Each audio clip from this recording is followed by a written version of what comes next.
Transtornos mentais são alterações importantes na atividade cerebral, que causam prejuízos nas áreas intelectual, emocional e comportamental, impactando negativamente a vida de uma pessoa. Os transtornos mentais mais debilitantes são depressões, esquizofrenia e outras psicoses, transtorno bipolar, demência, deficiência intelectual e transtorno do desenvolvimento, incluindo o autismo. O transtorno do espectro autista, como é chamado, traz um prejuízo na maneira de se comunicar e se relacionar com as pessoas. Essas dificuldades podem ser desde leves até bem graves, mas sempre trazem problemas. E é sobre isso que nós vamos falar hoje. O que é e como reconhecer um autista? Venha comigo.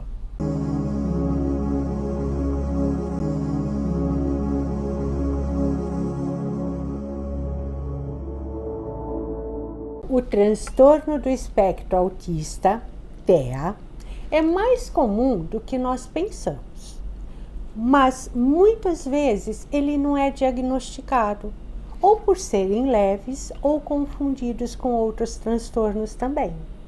O TEA é um transtorno do neurodesenvolvimento, mas o que vem a ser neurodesenvolvimento? É a capacidade que uma pessoa tem de adquirir progressivamente habilidades motoras, cognitivas e sociais, das mais básicas até as mais refinadas. Esse neurodesenvolvimento começa na fase gestacional e segue pela vida fora, impactado pelos fatores genéticos, biológicos, ambientais e culturais. Então, os portadores do transtorno do espectro autista possuem uma condição neurológica que compromete a sua interação com outras pessoas, a comunicação e o comportamento do indivíduo em diversos graus. Quanto mais leve o grau, mais independente será a pessoa.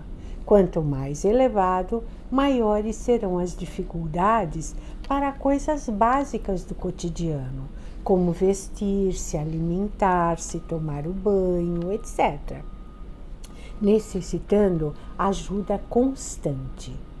O transtorno do espectro autista deve surgir na infância, até os 3 anos de idade, mais ou menos. Não existe autismo que começou na adolescência ou na fase adulta. O que pode ter acontecido é que, por ser leve, ele não foi diagnosticado quando criança. É enganoso pensar que o autista é aquele ser que tem um mundo privado. O transtorno não é uma condição psicológica, não é uma escolha da criança se isolar, não. Ele está no mesmo mundo que todos nós vivemos. Não está alheia a esse mundo, mas ela tem dificuldade de compreender as coisas deste mundo e responder a elas de uma maneira comum. Eles se comportam e respondem de maneiras diferentes. Então, para definir se uma pessoa é ou não autista, nós temos que seguir alguns critérios. O primeiro deles é: ela deve ter prejuízo na comunicação e na interação social. Todos têm, mais ou menos. E, segundo, ela deve ter comportamentos repetitivos. Nós vamos agora falar de cada uma dessas condições. O que vem a ser prejuízo na comunicação? Pode ser desde a criança não falar nada, ou falar com dificuldade, ou falar de forma inadequada ao ambiente, mas a comunicação vai muito além da fala. Nós nos comunicamos através dos gestuais, da linguagem corporal, como posturas, expressões faciais e corporais, tonalidade da voz, entonação, tudo isso faz parte da comunicação. Boa parte dos portadores fazem até uso da linguagem verbal, cerca de 60%, mas interpretam tudo ao pé da letra.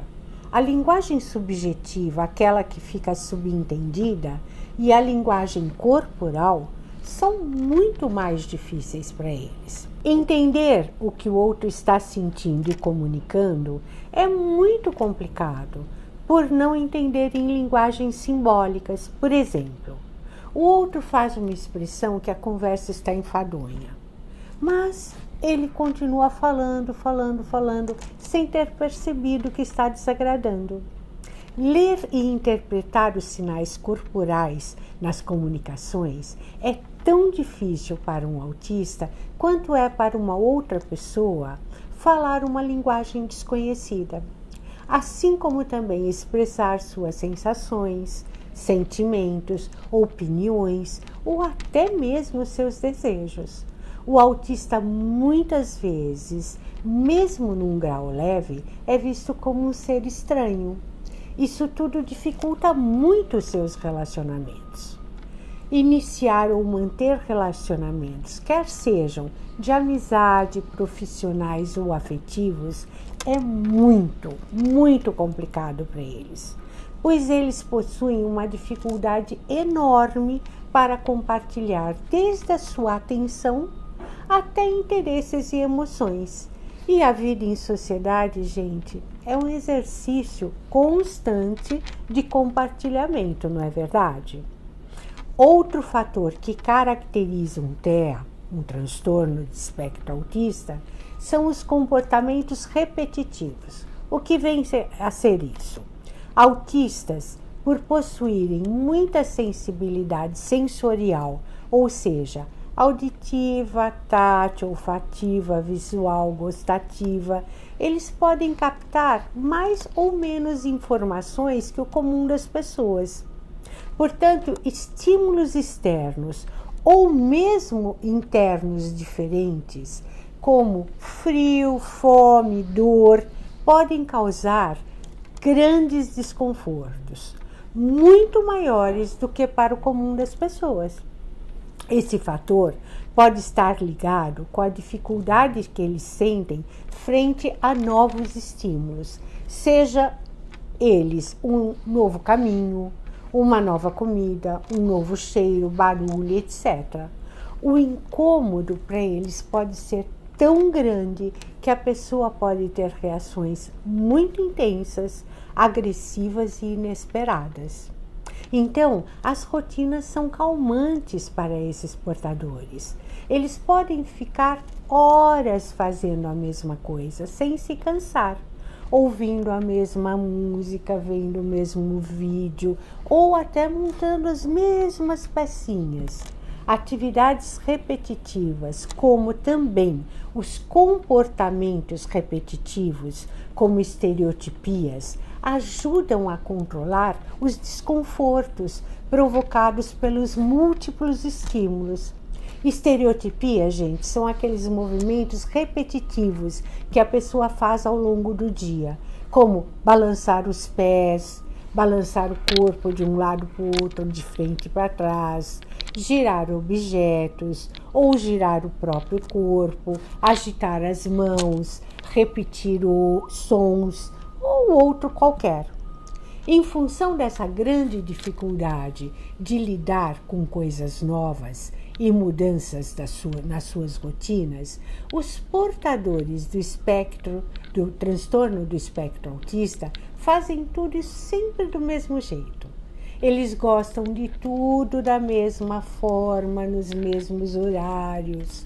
Os seus interesses são fixos e repetitivos. Exemplo, se eles gostam de borboletas, eles só falam disso, só buscam informações sobre isso e podem ficar muitas, mas muitas horas mesmo, voltados ao assunto. É o que nós chamamos de hiperfoco. Autistas se concentram em uma coisa e podem passar muito tempo no mesmo tema. Como nós já falamos, para definir um quadro do transtorno do espectro autista, é preciso que tenha surgido na infância, que seja clinicamente significativo, isso é, os sintomas devem prejudicar e interferir na qualidade de vida da pessoa e esses prejuízos não podem ser explicados porque houve um atraso de desenvolvimento intelectual da pessoa por qualquer outra razão. Então, vamos recapitular. Para que a pessoa tenha um transtorno do espectro autista, ela precisa ter dificuldade na comunicação verbal ou não verbal. Olhar, gestos, expressões faciais, ritmo, modulação de voz, etc. Dificuldade de socializar, incapacidade de compartilhar gostos e emoções e discriminar tipos de relações e ter comportamentos adequados a cada situação. Comportamentos repetitivos, movimentos estereotipados que podem surgir em qualquer tipo de situação. Hipersensibilidade sensorial, sentidos muito sensíveis, causando muito incômodo. Necessidade de rotina, de fazer as coisas sempre nos mesmos horários, do mesmo jeito, manter tudo nas mesmas posições, etc. Dificuldade de imaginar. Eles entendem as situações de forma bem concreta. Difícil entender uma piada, o humor, o sarcasmo e outras expressões de linguagem. Muitos de nós, se formos nos analisar, nós vamos reconhecer alguns traços do espectro autista em nós. Mas o que vai diferenciar aqueles que possuem o transtorno e os que possuem somente traços é justamente a quantidade e a intensidade desses graus. Um psicólogo, pesquisador inglês chamado Simon Byron Cohen, professor da Universidade de Cambridge, criou um teste com 50 questões para verificar o grau do espectro autista na população em geral. E olha, gente, ele pegou uma amostragem bem grande. E o que ele concluiu? Que 50% da população pesquisada por ele possuía traços autistas. Isso é bastante, né? Esse teste está à disposição na internet. Ele chama-se teste de QA. Mas eu quero deixar claro aqui que esse teste não define o diagnóstico. É somente um instrumento de investigação. Caso a pessoa testada apresente uma grande quantidade de traços, deverá procurar uma ajuda especializada para definir um diagnóstico mais específico. Vamos aqui relembrar então que existem 3 níveis de autismo. E o nível é definido por quanto a pessoa necessita de ajuda para desempenhar atividades cotidianas da vida. O nível 1, autismo leve. Ele também é chamado de síndrome de Asperger. As pessoas que se enquadram nesse nível, elas possuem muitos traços de autismo, mas em menor intensidade. Elas apresentam um alto nível de inteligência, diferente dos outros graus, mas com interesses muito específicos, comportamentos repetitivos e dificuldade em se relacionar com pessoas. No próximo vídeo, nós falaremos muito mais sobre esse tipo leve de autismo.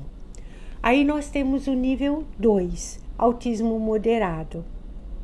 Aqui, as pessoas portadoras já necessitam mais de apoio, pois já apresentam dificuldades visíveis para se comunicar, uma baixa interação social, dificuldade em lidar com mudanças em suas rotinas e comportamentos repetitivos e restritivos também, dificuldade de mudar o foco de atenção. E aí nós temos o nível 3, autismo severo. Aqui, os seus portadores são dependentes da ajuda externa para coisas básicas como vestir, comer, tomar seu banho, se deslocar. E apresentam déficits bem graves de comunicação e grande limitação em relacionar-se, comportamentos inflexíveis e repetitivos. Eles reagem fortemente a qualquer mudança em suas rotinas. O transtorno do espectro autista ainda não tem cura, gente. Mas quanto mais cedo for reconhecido, maiores serão as possibilidades de ajudar os seus portadores. Os tratamentos dependerão muito do nível do transtorno que a pessoa possua. No próximo vídeo, nós falaremos bastante mais sobre o grau leve de autismo, pois esses são os quadros mais difíceis de serem diagnosticados, mas nem por isso eles deixam de causar sérios transtornos, principalmente nos relacionamentos dessas pessoas. Eu espero ter ajudado você a entender a dificuldade que existe nesse tipo de transtorno de desenvolvimento neurológico. E que se você conhecer alguém ou tiver alguém na família sofrendo com esse transtorno do espectro autista, mostre esse vídeo para a pessoa ou para os seus familiares para que busquem uma ajuda. Que quanto mais rápido ajudá-los, melhores serão as possibilidades de uma vida com qualidade melhor. Obrigada pela sua atenção. Namastê. Beijos.